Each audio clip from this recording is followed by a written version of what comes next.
Hello and welcome to Mostly Minnesota Music Podcast Edition. I'm Ann Tracy. I'm here with my co-host, Heather Baker. Heather. Yeah, great. And we are here with May Simpson. May, welcome. Hello, how are you guys? Fine. Thank you so much for joining us. Yeah, I'm ready for this. This is cool. Thank you for having me. I'm excited. We've seen you a bunch of times, and I always felt like, oh, I'd like to know her better. So tell us a little bit about you. How do you hail from South Carolina? That's right, South Carolina. Yeah, tell us about how did you end up here? How did you, just a little bit about your background. Yeah, sure. So I actually moved to Minneapolis like 8 years ago, on a weekend whim, and I just never went back. I moved here from Omaha, Nebraska, and I never went back. I lived with my best friend, and she also moved up here on a weekend whim, so it was kind of wild. And I started off actually in hip hop first, See so that? that's what I Yeah. was kind of doing when I got here. And then I just remember picking up a guitar and, kind of going from there. But essentially, my dad was in the Marine Corps. My mom moved around a lot. I've lived in 8 states. How I ended up here was literally a weekend, which turned out to be good for me. Nice. Nice. How did you pick Minneapolis? How did you come pick the Twin Cities? Okay, so that's actually a funny story. My friend actually started dating someone and moved up there for them, and I was like, nah, I guess I'll just go because I'm 21 and I don't have anything else better going on. So that's how it is. It's not as glorious as it sounds, like feels like it should be, but that's how it happened. That's good. Those lucky accidents are the best. I agree, 100% changed my life. Yeah. Yeah. Well, and we're glad to pretend like you're Minnesotan. You are now. Well, Minnesota is my home now. Like I definitely like this is my home that I feel like, anyways. Nice. Nice. And you started playing hip hop, and the band as you have it now, you've been together a few years, Yeah, 2017, 2018. yeah, going on 3 now. Yep. How did you gather those guys? Whew. Okay, so Romy Rome came first, who is my percussionist, and I just met him through his friend, and we just sat together and hung out. And I was like, "This is great. I want to make this into something more." So then we found Jorgen, who was our guitarist, and it was just kind of a casual thing. We'd go and make up songs everywhere we went. And then I was like, I just want to do. I have this vision in my head of always wanting horn players, and I was like, I'm just going to go for this. So I went on Craigslist. Really? Craigslist. And that is where I found Keaton Judy and Paul Peterson. Keaton Judy's no longer in the band anymore, but when he first came to the band, both of them were so amazing. And it was just like, wait, I found this on Craigslist? Like, they're both like the same height. It's so weird. I was just like, I don't know if this was like supposed to happen or meant to be, but it ended up working out really great. They're both fantastic musicians. And after that, Dave, who was our bass player, actually saw us at our third show, which was at the Turf Club. And he was like, I need to play bass in that band. Awesome. And then he came for a tryout, and it was like, oh, no turning back from there. And Aaron right now, who's our drummer, he's amazing. He just joined the band, I want to say a year ago. But he's just, he's a work of art himself. I mean, he just knows.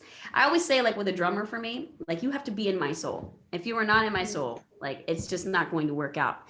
And there hasn't been a day that he hasn't been in my soul. So that's kind of how it all came together. Nice. Nice. I just saw your show at Hi-Fi Hair 2 weeks ago, 3 weeks ago. My time concept is so bad, but yeah, about 2 weeks. 2 weeks ago. I mean, you guys play like you're in each other's soul. Oh, I see you guys get ready before the show, and it's really, and I think that's so huge. Everybody wants to know, oh, what is it that you're doing? How is it that this is happening? And the reality of it is truly a vibe. It is truly what you're seeing on stage is authentic. And it's just because we love to play, we love each other. And it's like this energy that you feed off of constantly. You're never not eating. I like to say you're never not eating. And I think that's important within the music industry. Also in all realms of life, but what you're seeing there is just a true freedom when you're on stage. And so that's what we thrive off of, especially the energy from the crowd. It doesn't even matter if you're social distancing or not at this point. As long as I get to see you and feel you and connect with you, that is going to draw you in closer. So every time I'm on stage, regardless of however big that stage is, I want to give you a couple of songs, and then I'm going to ask you to come closer. And then so you are making that connection, and that brings people in, and they really start paying attention of what they're feeling and hearing. There is, I don't know if it was the first time that I saw you on stage, but the one time I really remember was the Shania Twain tribute. Yeah, love that show. It was fun. It was an awesome show. But honestly, you took the stage and it was like, with the audience, you just, it was kind of you just amped stuff up so much. I mean, your connection with the audience is just palpable. Yeah, that show was actually funny because I had to learn a Shania Twain song, and I'm like, what? What am I going to do with Shania Twain? And I was like, then I'm just going to put Who I Am on it. And I didn't even know I was going to do half of the things that I did when I got on that stage. But that's what the stage does to you. That's what it does. And it's like, I want these people to be excited about being here. And I want to give them something that they don't see every day. I just want, and that's who I am, right? I'm amping people up constantly. Like, you want to make people want to feel alive. And I don't know. That's just what I do. That's good. It must be hard to not be performing on a regular basis now, given the. Yeah, it's really tough. It's, we lost a lot of opportunities, as well as many other musicians that we know, and everyone in general, obviously, but it is definitely very hard. I will say that COVID hasn't all been bad. There is some, downtime to really reconnect with yourself and what you're doing. I've been doing a lot of biking and just kind of centering who I am. But would I ever take this situation again? No, I need to be busy. I need those shows. So it's hard, but we're doing it. Well, and you had an album that came out March 27th. Yeah. Yeah. So right when it happened, really. And when we had to cancel our EP release at the Cedar, it was like, I honestly thought like, okay, well, we'll just plan it for a month out because, we didn't know what was going on. And then all of a sudden it just didn't happen. And it was like, whoa, this is real. And so, we will still have that CD release party. I don't care if it's 5 years from now. We're going to have it. And I'm going to totally like crowd surf at some point when things are clear and good. Nice. But we're in the works right now of really recording a lot. And so by the time this is done, I'm hoping to have a whole nother bunch of songs that are ready to go so we can hit them in the face, Nice. That's that's great. Here's part of me is like, that's great, but you're going to play you're going to play Home, right? Oh yeah. You're going to play the ones that I know, right? Oh yeah, for sure. Definitely. We'll always play Home. Home is such a significant song, I think. Yeah. Tell us a little bit about the song. It's an amazing song. That's the one that I really, Home and Smile are the ones that. Okay. Home, it means I can't, here's the thing about Home is I don't like to speak too much about home, because what is home and what is home to other people versus what is home to me? Yeah. It's honestly a journey, and that journey is everybody's own journey. And you can listen to the lyrics and kind of decide what you want them to mean for you. But that's exactly what I want the listener to do. Because it is just truly a journey of highs and lows and full circleness and just being a part. It's kind of like you're going through life, but you have this song that's in the background, that you have this thing, and it doesn't even have to be our song Home. It just means in some way that you're not alone, and that's some way that you are understood. But I can't really speak too much more about what it means, because again, for me, that's all a part of what the listener hears and feels. I like that. There's a poet or an author, and I'm never going to remember who it is now, that says, well, you're writing the book, it's yours. And once you publish it, it belongs to the reader. I think that's giving it away. Yeah. Yeah. Which is a generous thing to do. And I think it's, and how, when as you said, lived in 8 different states, and Yeah. I think by the time I was 10, we had lived in 10 different houses. It was Yeah. so when you grow up and living in lots of different places, your idea of home is Yeah, less tangible. exactly. Yeah. I mean, define home. You know what I mean? And the definition is different for every person. So that is the definition. I don't want to put that definition on home, you know? No. I was gonna say, two of my favorite ones on this album are Birds and Monsters. Birds and monsters. Yeah. Can you tell me anything about it? And then I do have to say, you are reminding me of in those songs of Little Miss Brandy Carlisle. Uh-huh. Yeah. That's Big Goosies and your stage presence. I know I went to years back, I went to a show at the zoo and she opened up for the Indigo Girls. And usually I didn't ever get there early. And I happened to get there early for hers. And she was the reason now I always go to the openers because I was like, can she just stay on stage? And I feel like many people get that from you too, because you just like command everybody's attention. So, Well, thank you. That's very sweet. oh, yeah, I love these songs. But yes, long blah blah blah. Can you tell me anything about those two songs? Yeah, so we can start with Monsters. So Monsters actually was written by Jorgen, who is my guitar player. And one day he came to practice and he said, "Hey, I got this song and I want to play it for you and see if you like it." And he played it and I was just like, this is the sweetest song ever. And I don't want to change a thing. I will just put my voice on it and I will feel it, but I'm not changing anything of how you're saying it, at all. And it's just about being for somebody no matter what. It's being there for somebody no matter what. It's having that kind of connection to someone that you don't have with everyone. And I think people need a reminder of that. And I think that song is a reminder of not only are there people out there like that, but there is sometimes it's about reaching out too. And we sometimes in life we forget that we do need to reach out as well as being there for each other. So I think what he was trying to get a point with that cross is, that love thing where I'll always be there for you. Well, love has so many different meanings and there's so many things involved with different people. I think it's more of love and friends and coming together and just making sure that you're not alone, because you're not alone. So that's kind of what Monsters is. Birds is pretty deep for me. It's definitely a love song, and it's kind of hard for me to talk about this actually. Let's see here. Let me collect myself. Sorry, it's just so beautiful. Sorry about that. Well, first of all, can I ask you what you took away from the song? What did you take away from Birds? You know what? Well, because I was listening to it all, I just could hear like the soulfulness of Brandy and like how you did your voice. I can't say it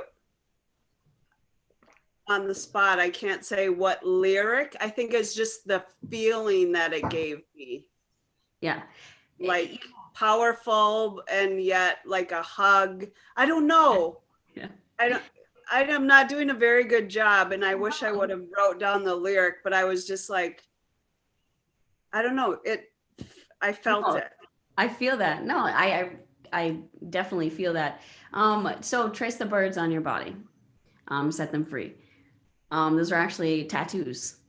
And imagine laying in bed and tracing somebody's tattoos and kind of having that bird come alive and go, and being set free.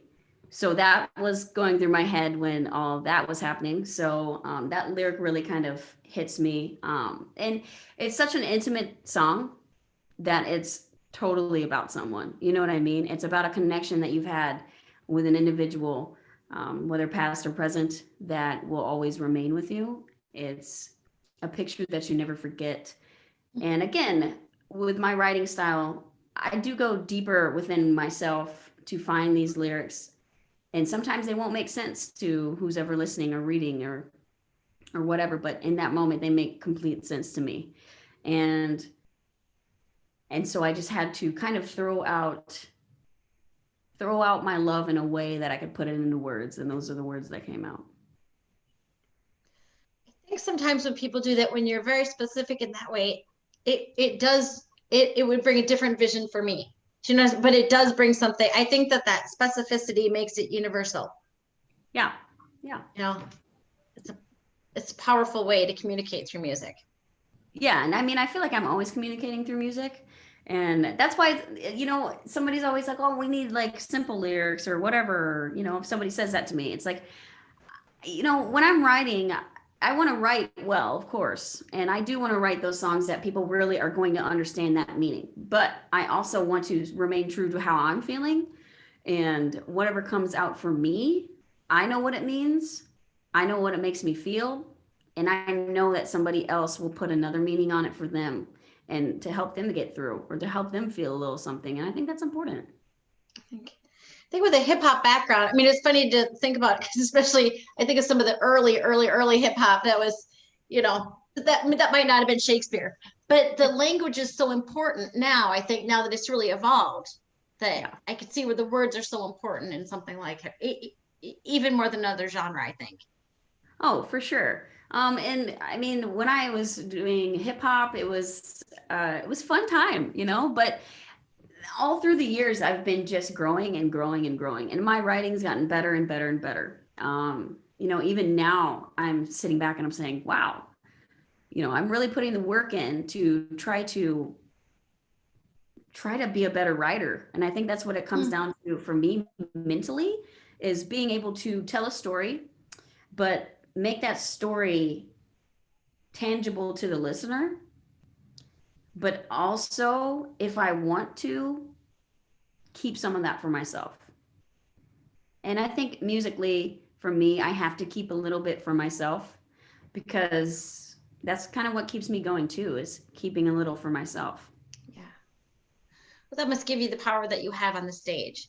There's just something about watching you and listening to you that you're like, damn. It's and I think knowing that you got a secret, I mean, there's nothing that'll give you more of a damn appearance than knowing you got a secret, or something that's for you. Yeah, and I mean, when I first started performing with a full band, it was just something that I can't contain. So, people might get the idea of, oh, she's just jumping around. I know, I'm feeling it. Like, that's real. That's 100% real. I'm so in the moment that that's what I feel. And I do pump the crowd up because I want them to feel a little piece of what I'm feeling right now. And people want to feel that. People seriously want to feel empowered. They want to feel excited. And, life can be so mundane sometimes. Let's remind them that it's okay to freak out and feel everything at once sometimes. So I just say to laugh that is the understatement of 2020. Life can be mundane sometimes. God, what a wreck, huh? You nailed it. You nailed it right there. But it made the show behind Hi-Fi Hair so amazing, which is, I mean, and that's for folks who haven't been there, it's kind of in Loring Park and it's outside and the stage is elevated. It must be a loading dock of some sort. Mm-hmm. Yep, by Johnny. So Hi-Fi Hair and Records is owned by Johnny, and he is just such a gem, and he let us use his space. And I also think it was Brian, who also, there was like 2 spaces that we were using, and they had all these drinks and stuff for us. And I was like, we weren't expecting any of that. And we promoted it. I think we had 2 weeks to promote it. But people were so excited to hear the music, and we had a couple other bands, obviously Faith Boblet, who I love, and a new band that people might not know a lot about, but they are just phenomenal, which is called The Get Together. Yeah. And they literally my favorite band right now. So I just had to have them. And there was a lot of people. Social distancing wasn't an issue. Right. That was going to be an issue. I was 100% going to be stopping that pretty quick. No issues. People had a great time. We even threw out a couple new songs, loading dock kind of style, but it turned out really cool though. It was great. It was fantastic. It was. I hope John does more of them. I mean, I know he's done a couple. I've gone to a couple of them, but that's when you're like, please don't snow soon. Please don't snow soon. Because that will make the difference. But it's perfect, and it felt safe being there. Exactly. And I think that was our main concern, and especially with some of the guys, is, well, are people actually going to social distance or wear masks? And I'm like, they better. I'll stop the show. Like, Yeah. don't take it seriously. With that, I think I want to do something there once a year after having that experience, just to make something that kind of grows. And that is just once a year, kind of just a big shebang. And constantly getting new artists in, you know what I mean, with us. Because I really thrive off that. If I hear somebody that I really enjoy and I just want to see have some more fan base, coming in, I just really want to throw their names out there. I want them to succeed too. And I think that is a misconception. Minneapolis is such a great place to lean on other artists, and that will help you. As some other places, it's not as easy. And I want to be a part of that culture that really raises artists up, especially the ones I believe in. It's interesting to hear that because, of course, well, I mean, I have lived other places, but not being in the music industry per se, I don't recognize you could, when you're in Minneapolis, you see, oh, people are coming to see each other's shows and people are getting on stage. And to me, the tribute shows, the new band night, and you were the new band or best band, and you were on that show this year at First Avenue, and I'm getting with did you play? And it was Nerdy, and was it Loki's Folly? And I'm trying to remember who else. Having nights like those are amazing because it gives you an opportunity to see music that of different genre, different. Well, yeah, I mean, and kudos to First Ave for keeping that spirit alive for Minnesota artists.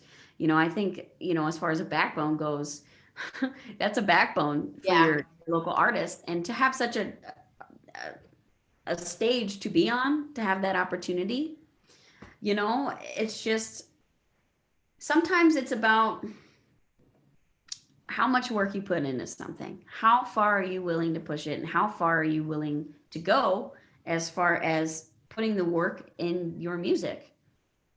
How far are you going to go? Because you could be a decent band that doesn't go anywhere because you're not marketing, or you can be a band that just plays and plays and plays.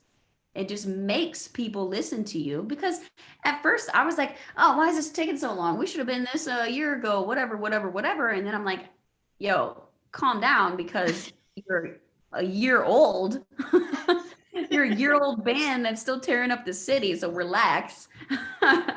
And things come full circle. And, so mad love to First Ave and all of those performers that are coming out of the gates swinging still. I mean, if you look at Nerdy, he's still kicking butt. You look at all those bands, they're still just kind of thriving. For a pandemic, everybody is still in their element, making things happen. Yeah. I mean, there are shows that are happening, and most of the shows that I've been to are feeling safe. Yeah. I miss dance. I like full out dancing, because I'm somebody who would full out dance. But I get where, unless you're gonna bring your own little bubble, which I might have to do. Hey, do it. You know what? That is the hardest thing for me, is because of the way that we play in our style. It is meant to rile you up. It is meant to make you move. And I just like that in the face interaction. Pumps me up to a whole nother level. And so I haven't gotten that, which I still think, because, the alley show at Hair and Records, that was still fun because it's been so long that it was like, I'm just going to rock out anyways. Yeah. But I really miss that energy of just people swarming, dancing, and smiling. That's really hard. Do you think you've started to write a little bit different now too, just because you are such a large band, and when we come back, the shows will have to be a little bit smaller? Is it making you still write connective and powerful, but just sort of toned down? I don't want to say toned down, but I don't know. And that's actually a very good question. I'm glad you said it or asked it. Recently, because we are such this powerhouse band, Well, when you're in COVID, you can't be powerhouse so much and get that recording to make sense and come across the way you want it to, unless it's really live and really done well, which we are doing that still. We're still doing that. But we have actually, we're changing a bit of our genre style right now for at least 5 or 6 songs. We're breaking them down. We're breaking some old songs down and making them even more chill. Like we have some chill versions that are coming out on October 17th at Broken Clock Brewery that we're going to show a different spin on some of these old powerhouse songs, Nice. but put them in a more gentle way, which I think has really been cool. And also writing style. Like I don't like to conform to a genre, so I'll never do that. Whatever song you're going to hear from me is going to be because we made it and I liked it. You know, that's how it is. But we have been kind of going in the lo-fi direction and doing some songs like that and doing some more melodic songs where I am very intimate but not as powerful. It's powerful, but it's in a different, softer, gentler way.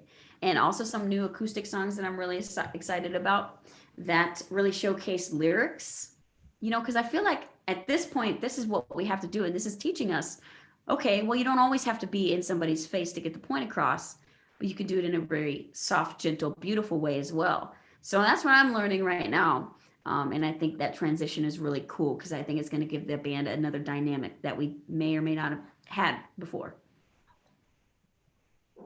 It's awesome. There's an Irish singer. She doesn't sing Irish songs, but she's Imelda May, and she went from rockabilly to torch singer. Redid a whole bunch of her music. It might be but that's something. It's and now she's transitioned again. But I'd say about 10 years ago she did that I mean, it's, as a fan, I love to hear a song redone in a new way. Yeah. You know, so I'm really looking at okay. What's happening on October 17th again? I give you that opportunity because I'm like, no, I'm writing this down. After the RGB march, I'm going to go do this. Yeah. So from 6:30 to 9 or 6 to 9, actually, I think we are Broken Clock Brewery, and that's over in Northeast. It's a great brewery. Love that place. And so what you're going to hear is a lot of broken down songs, but we've been really working on a few, and I'll give you one, but I won't tell you any others. Do you know the song Don't?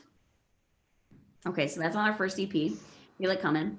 And we've managed to make that such an intimate, sexy song that it's been blowing my mind. Just playing it. I'm like, we got to play it again because it just feels so good. So that's one of them that we'll do. We'll do plenty of other ones that we've been working on. Just taking them down from that super high energy, keeping the energy kind of bottled up and have it come out in moments, those perfect moments. So I think it's gonna be really cool. I look forward to that kind of nuance. I mean, that'll be fun. That's amazing. Yeah, and you know the cool thing is like I want all the guys to be playing. Yes, you're gonna play, but this is so low key that it's like it's gonna be a breath of fresh air, I think, for all of us, and just kind of challenging ourselves too, right? I mean, that's a challenge to kind of rework a song and that comfortability of changing it, you know? Yeah. So I said again, as a fan, there's something that's it can be challenging as a fan too, but also it's that, you know, something that you know, and a little, it's just things. I applaud that approach. I just think that's going to be fantastic. Yeah, we're pretty excited about it. I mean, and we're constantly learning. I mean, the band's just about to turn 3 years old. We're still a baby, you know. But what we've been able to accomplish and come together, and just to have the team that I have, these guys are just so talented, and it's like putting butter on bread. That's how we work together. Like it's that easy. Soft butter on bread, okay?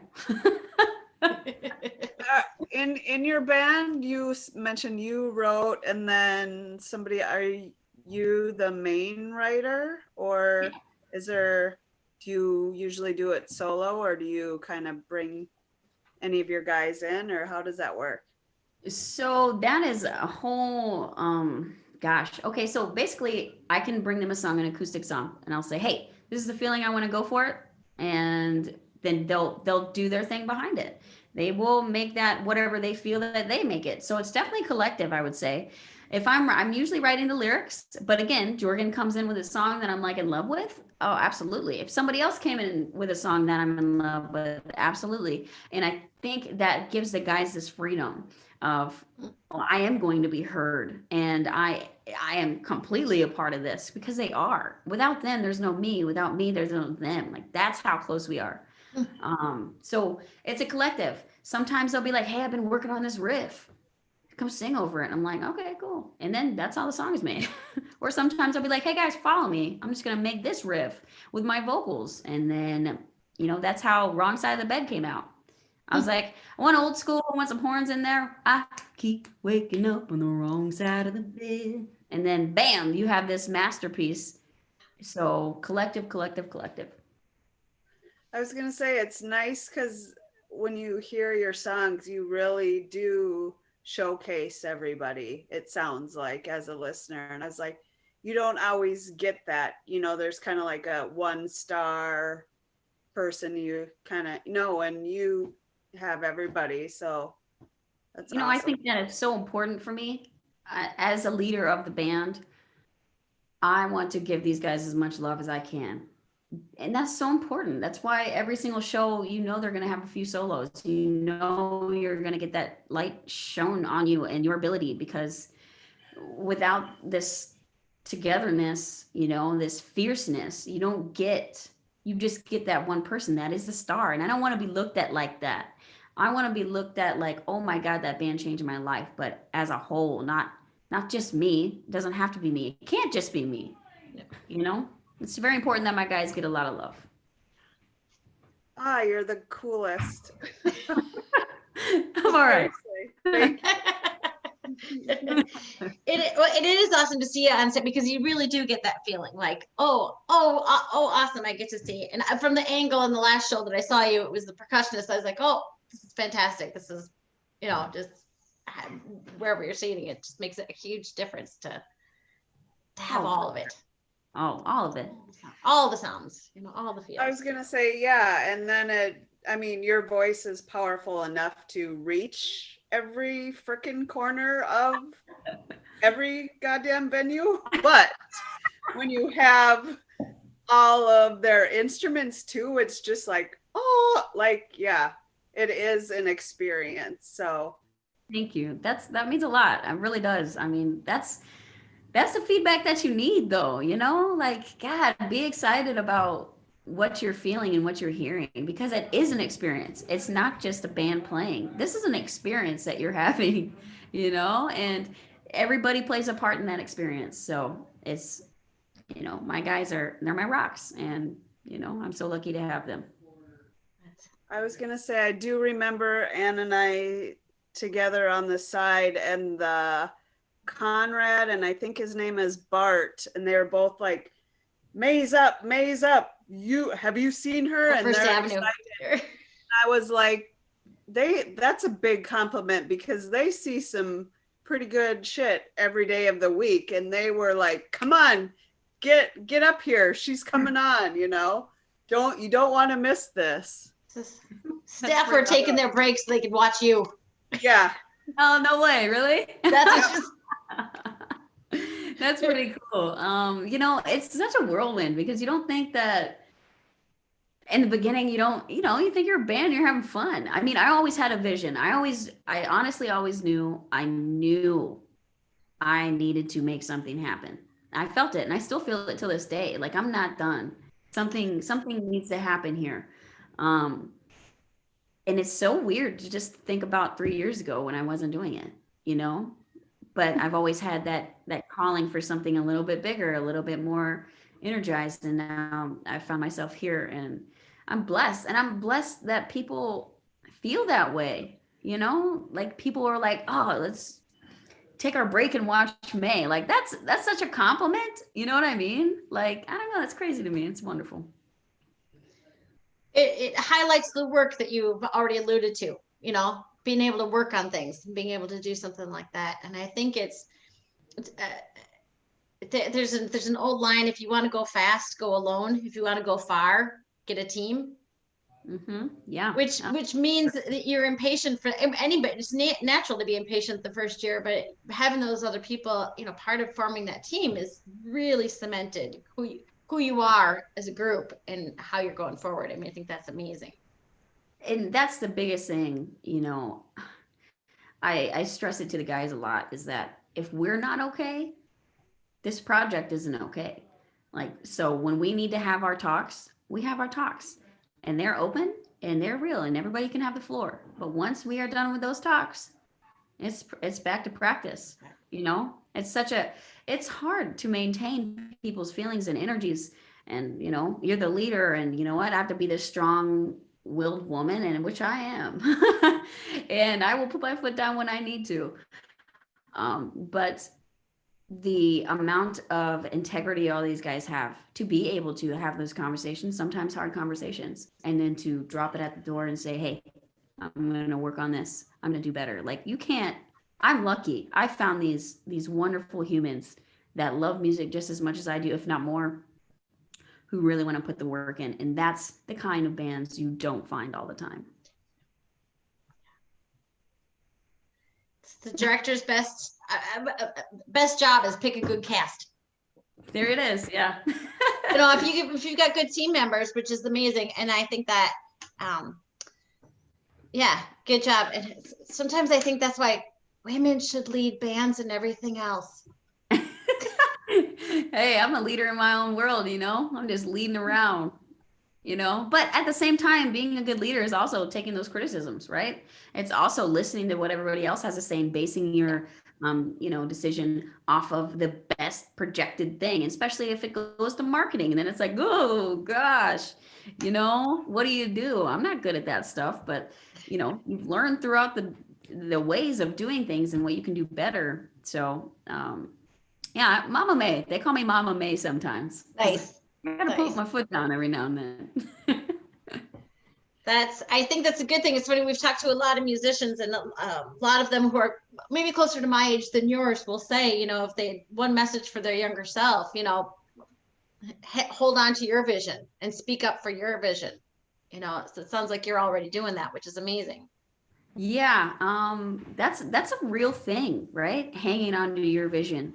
And I think it can get lost if you're trying to please other people and make them feel okay. But the guys are so understanding of that, like if I really don't feel something or like something, or something's going a certain way that I do not like, they honestly really do respect it. If I say no, they absolutely respect it. But I will try anything.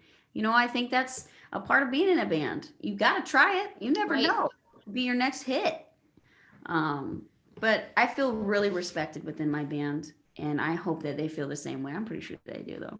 They're all my guys, We have them on next hour, so no. Okay. All right. I'm gonna text them. Make sure. Hey, say nice things. Yeah, exactly. No, I'm just teasing. Yeah. So I want to give you an opportunity to talk about some of the other things that you're doing, probably more business wise than other, like the Patreon. Yeah. Like how are you making things work in COVID? You're not performing as much, so. There goes that marketing thing again. Your marketing's got to be up, that's for sure. I'm still kind of struggling with that because I don't know. I'm not that great at it, but we're working on it.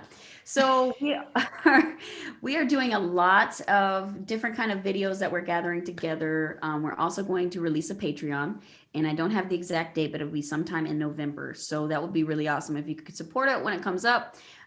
We are going to have all sorts of different things. So it's going to be things that you're not going to get anywhere else. Like from this Patreon, it will be completely only you have this. You're not going to find it on the internet unless we future date record and then release it. But there will be certain things that only are for Patreon, like a podcast. We're going to talk about behind the scenes music, what went into the song, probably do a May's weather forecast. I don't know, whatever I got to do. Nice. And for folks who don't know what it is, it's become a patron of an artist. It's joining a membership, contributing a monthly amount, like a subscription, and then then you get these special secret fun things. Exactly. They have a Mama May advice, something. Mama May advice. I like that idea. Yeah. Just hit me up sometime or like send a message. I need some advice on this. Mama May stance. Where's that going to be at? That's a good idea. What Mama May would do. Okay, that's good. I think we should get bracelets made. Yep. That's pretty awesome. Yeah, I like that. Might use that. But yeah, no, I mean, we're just kind of now getting into it, which is kind of neat, but we want to make sure we have everything that we need for a good amount of time before we release it. I don't like to play catch up. But $5 a month, you can support an artist in that way, which you're basically always giving, and you're always getting new material. So, I mean, why not? It makes sense if you want that extra stuff behind the scenes, stuff that you're not going to get anywhere else. And it gets you a little closer to the artist, I think. Well, it's an investment in making sure that music continues the way music should continue.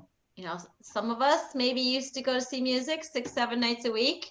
We're saving some money on tickets. And, from my perspective is I want to make sure that I'm able to see music in the future. And so I want to invest in the people that I really want to make sure that I can see. And this isn't just for anyone. These are definitely music lovers, that want to support those artists that are maybe struggling right now or anything like that. That's for these people. So it's for you guys. It's just for people that understand what a struggle things are right now for music. Yeah. And we do it for selfish reasons because we want you to, we want to learn more, but we want the longevity. Yeah, why not? And you get cool stuff too. I mean, we're going to throw some cool things on there that you can only get on Patreon. Some certain merch that you will only get on Patreon, which is more of definitely, I would say, like way more personable, like than you would find on a merch page. So I'm definitely going to do that for people. So many questions about what kind of personal merch you're going to be selling. I almost fell off my chair. What do you like to know? Maybe I do.